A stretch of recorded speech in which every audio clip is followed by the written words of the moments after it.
बंदे कर ले आप निबेरा।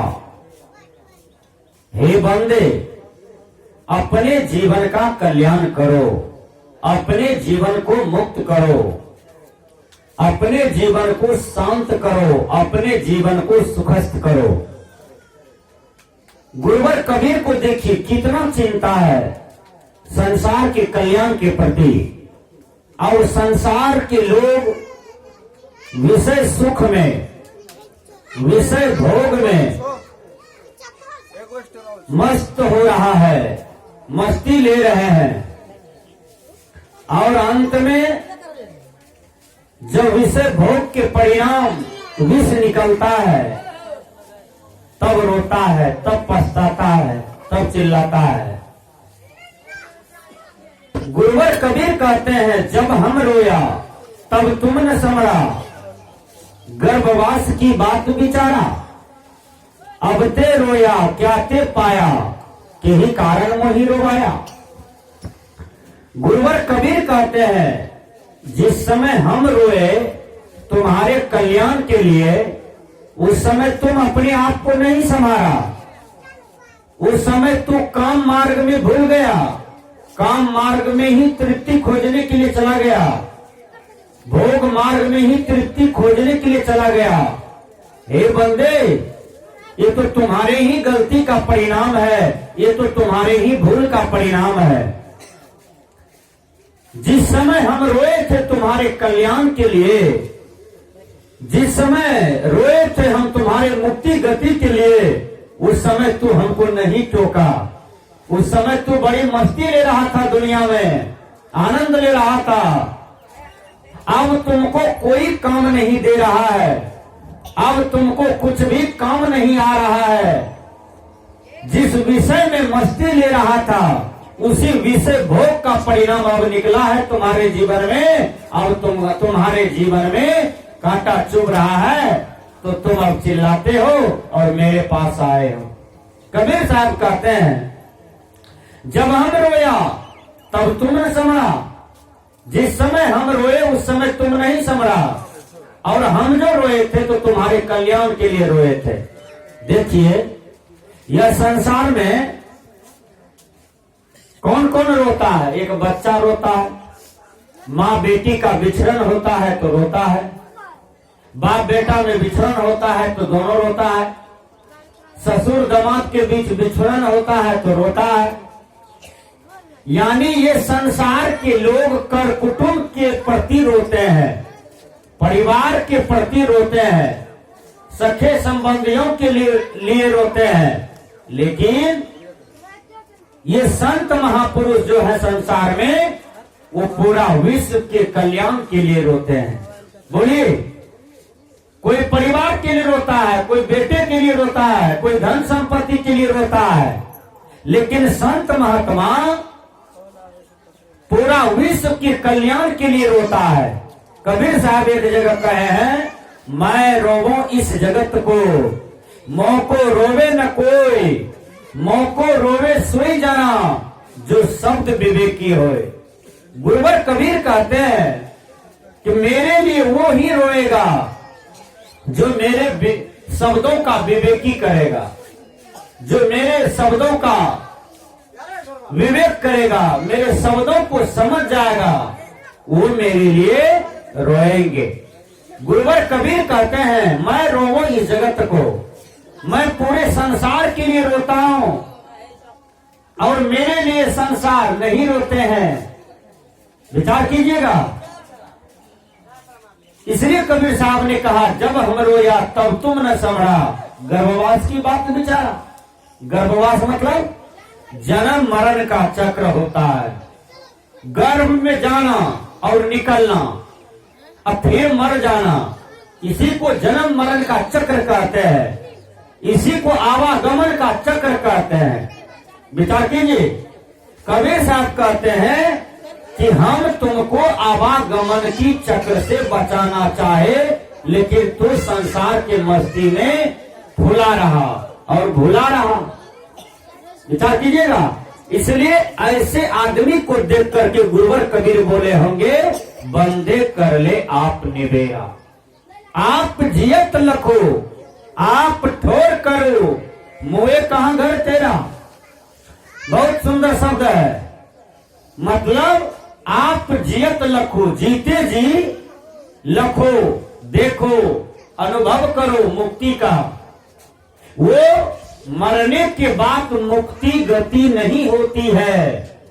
कोई जो कहते हैं कि मर करके तब नरक होता है, तब स्वर्ग होता है, ये काल्पनिक है, ये पंडालू ज्ञान है।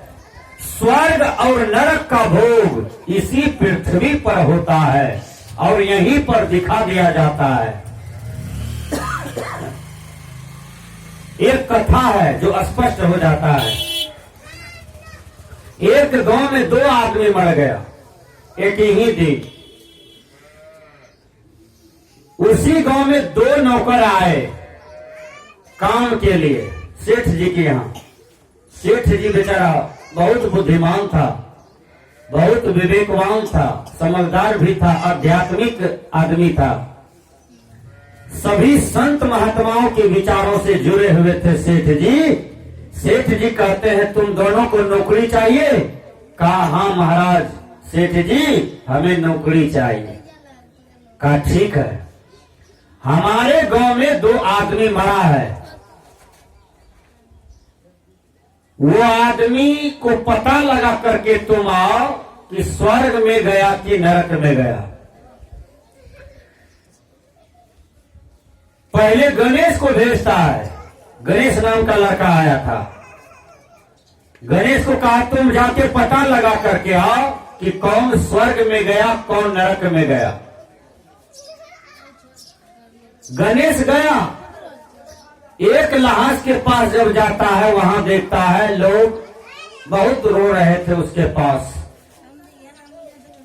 अदर अदर गांव के लोग भी इकट्ठा हो गए थे उस लहास के पास और सब कह रहे थे यह भला आदमी था, बहुत अच्छा आदमी था, बोली बानी रहनी सब चीज अच्छा था इनका।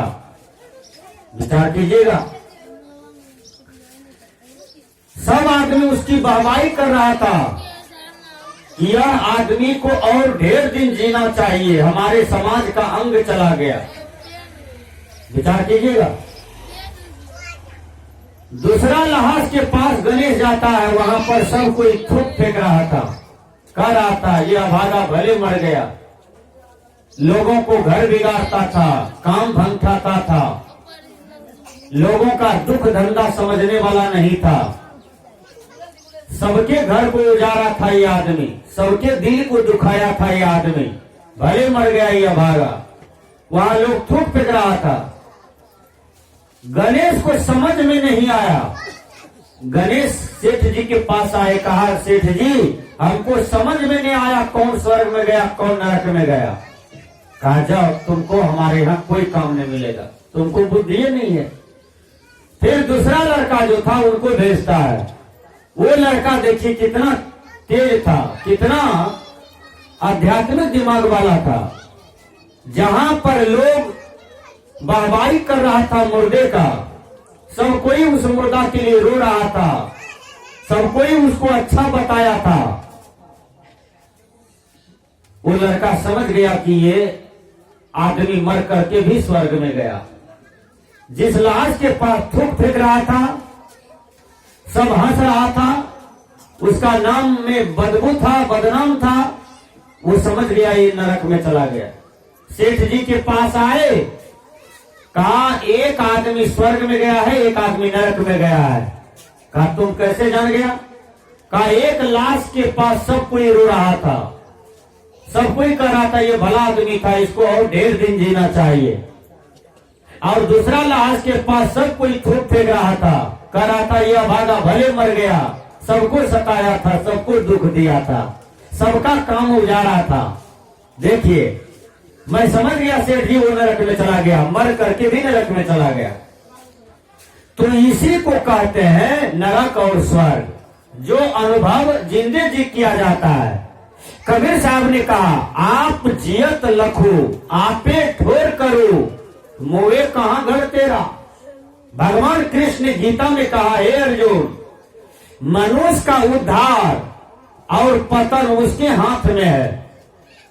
आपको गुरुदेव ने, आपको प्रकृति ने, मान लिया जाए 1 लाख रुपया दिया है, एक उदाहरण स्वरूप, और वो 1 लाख रुपया को आप कुआं में गिरा दीजिए तो आप ही का मन है। और वो 1 लाख रुपया को यदि आप भजाइए, ठीक से युक्ति से चलिए, तो उसी से आप 100 करोड़ बना सकते हैं। वही 1 लाख को बढ़ाते बढ़ाते युक्ति से चलिए तब, नहीं तो पानी में गिरा दीजिए तो आपका पतन हो गया, और उसी को युक्ति से भजाइए तो आपका उद्धार हो गया, आप संसार में कुछ बन जाते हैं। तो ये जीवन जो मिला है, ये जीवन का उद्धार और पतन मनुष्य के हाथ में होता है। आपके जीवन का पतन कोई नहीं करता है, आपके जीवन का उद्धार कोई नहीं करता है। केवल रास्ता ही आपको दिखाते हैं गुरु, संत, महात्मा, सत्संग। जिस पंडाल में आप लोग अभी बैठे हैं, ये पंडाल आपको सच्चा रास्ता दिखाते हैं, रास्ता बतलाते हैं, लेकिन चलना आप ही को पड़ता है। इसलिए गुरुवर कबीर कहते हैं कि आप जियत लखो आपे ठोर करो, यानी अपने जीवन का ठोर स्वयं करो, अपने जीवन का कल्याण स्वयं करो। भगवान बुद्ध ने कहा अपो दीपो भव, अपने जीवन में ज्ञान का प्रकाश स्वयं फैलाओ, तभी तुम्हारे जीवन अंधकार से प्रकाश की ओर यात्रा करेंगे। एक जगह संस्कृत के विद्वान ने कहा असदो मा सदगमय तमसो मा ज्योतिर्गमय मृतो मा अमृतंगमय। कहते हैं अंधकार से प्रकाश की ओर, देखिए असत्य से सत्य की ओर, और मृत्यु से अमरता की ओर। कितना सुंदर संत महात्मा बता रहे हैं मनुष्य के लिए, मनुष्य के हितकारी में, मनुष्य के कल्याणकारी के लिए बता रहे हैं कि हे मानव, तुम अंधकार से प्रकाश की ओर आ जाओ, है?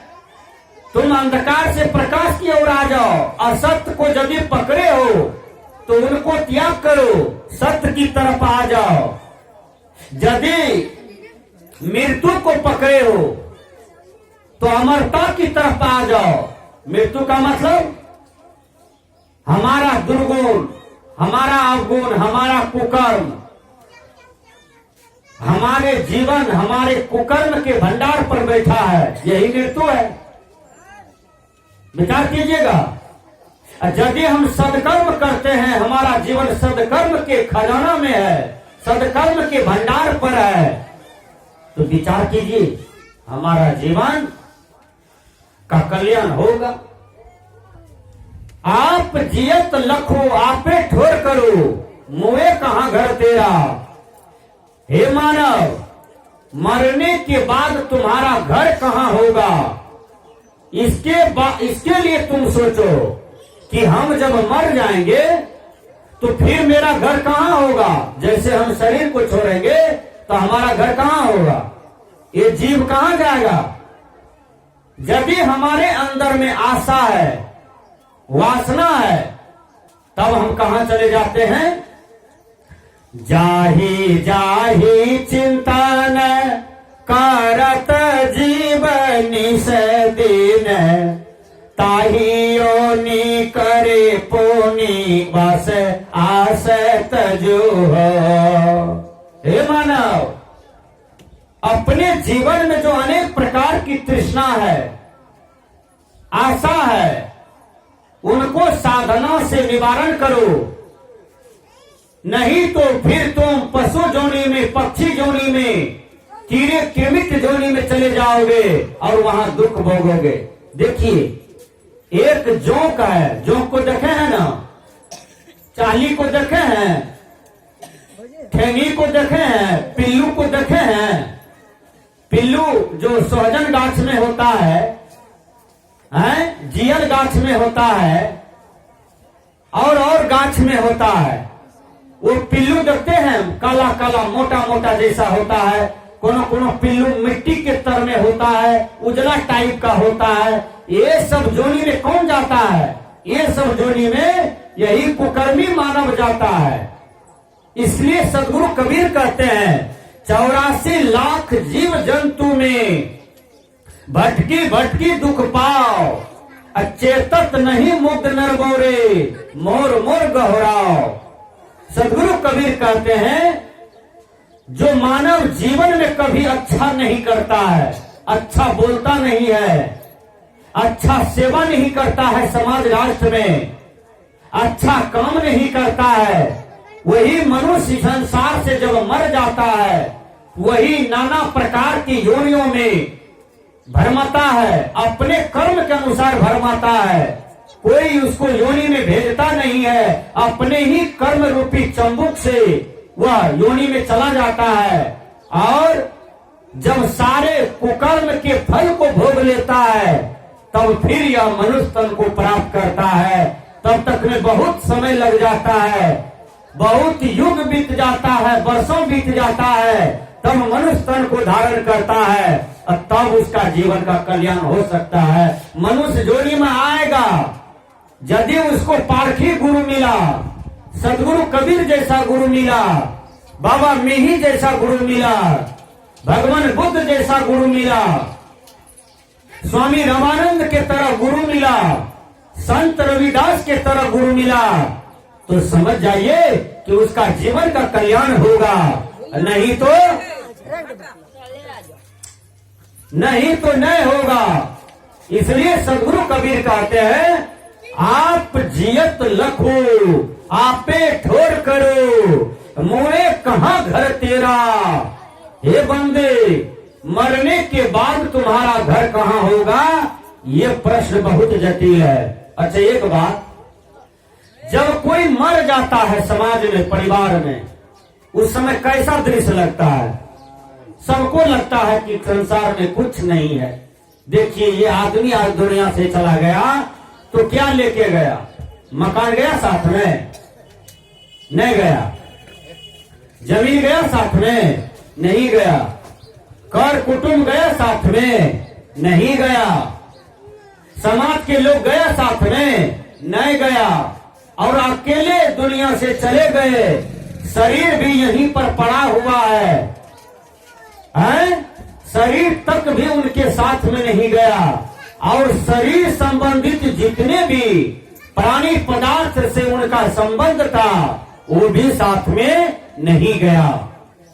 तो बोलिए, जब संसार में कुछ भी साथ नहीं जाता है तो फिर भी मनुष्य चोरी क्यों करता है, झूठ क्यों बोलता है, नशा क्यों खाता है, व्यभिचार क्यों करता है, हिंसा क्यों करता है? गुरुवर कबीर कहते हैं, गुरु महाराज कहते हैं कि ये 5 कर्म से मनुष्य को वर्जित रहना चाहिए। बाबा मिही कहते हैं चोरी, हिंसा, नशा, झूठ, व्यभिचार त्याग करना चाहिए। काहे मानव? 5 पाप का त्याग करो और सत्संग नित्य अरु ध्यान नित रहिए करत संलग्न हो। मतलब सत्संग करो और ध्यान करो और संलग्न पूर्वक करो, तन्मयता से करो, तीव्र गति से करो। ना जाने ये मनुष्य तन जो मुक्ति का साधन है ये कब और किस समय छूट जाएगा, इसका कोई गारंटी नहीं है कि आप 100 वर्ष तक जीविएगा। गारंटी है इसका? 80 वर्ष तक आप जिएंगे, इसका कोई गारंटी लिया है कोई? 110 वर्ष आपको इस धरती पर जीना है, इसका गारंटी है? नहीं है। कबीर साहब ने कहा पल में परले होएगी, बहुरी करोगे काम। गुरुवर कबीर कहते हैं कि पल में परले हो सकता है, इसलिए हे मानव अपने जीवन का कल्याण करो। मोए कहाँ घर तेरा, मरने के बाद कहाँ घर बनाओगे, इसके लिए तुम अभी ही सोचो। ठीक से सुनिए मेरी बात को, मरने के बाद तुम कहाँ घर बनाओगे इसके लिए अभी सोचो। इसका मतलब तुम वर्तमान जीवन में, वर्तमान मनुष्य तन में जो अभी हो, अभी तुम ध्यान करो, साधना करो, दान पुण्य करो, माता पिता का सेवा करो, तुम्हारे जीवन का कल्याण होगा, तुम्हारे जीवन को मुक्ति मिलेगी, तुम्हारे जीवन को शांति मिलेगी। विचार कीजिए, मोए कहाँ घर तेरा, मरने के बाद तुम्हारा घर वहां हो जाएगा जिसको तुम अनंत जन्मों से पाना चाहते हो, जिसके बिना तुम अनन्य जन्मों से भटके हो। हे मानव, तुमको विश्राम मिल जाएगा, शांति मिल जाएगी, तुम मुक्त हो जाओगे। मरने के बाद तुम अपना घर बना लो। वो घर क्या है, वो माध्यम क्या है? वो माध्यम है गुरु भक्ति, गुरु सेवा, गुरु के बताए हुए मार्ग पर चलना। इसी माध्यम से आपके जीवन का कल्याण होगा और कोई माध्यम नहीं है। मोए कहाँ घर तेरा। अब सदगुरु कबीर कहते हैं, यही अवसर नहीं चेतहो प्राणी, अंत कोई नहीं तेरा। हे मानव, तुम यदि इस अवसर में नहीं चेता, ये सुंदर मानव तन पाया है, अब की नहीं संभला, अब की तो भजन नहीं किया, इस बार ध्यान साधना नहीं किया, तो फिर तुम 84 लाख जोनी में गिरोगे और तुम्हें कल्याण नहीं होगा। विचार कीजिए, यही अवसर नहीं चेता हूं प्राणी। अभी देखिए सत्संग हो रहा है, इसमें बहुत कम लोग आते हैं। जो भाग्यशाली हैं वो आते हैं, जो समझदार है, विवेकी है, जिसका आचरण विचार बढ़िया है, जिसको भगवान भक्ति से लगाव है, जिसको मुक्ति गति से लगाव है, वो सत्संग में बैठेंगे। कहा जाता है कि सैकड़ों काम छोड़ करके मनुष्य को मैदान करना चाहिए, यानी लेटरिंग करना चाहिए। हजारों काम छोड़ करके स्नान करना चाहिए, लाखों काम छोड़ करके मनुष्य को भोजन करना चाहिए, अब करोड़ों काम छोड़ करके मनुष्य को सत्संग सुनना चाहिए। ठीक से सुनिएगा, करोड़ों काम यदि है तो बाद में कर लेंगे। काम करने का मतलब है पैसा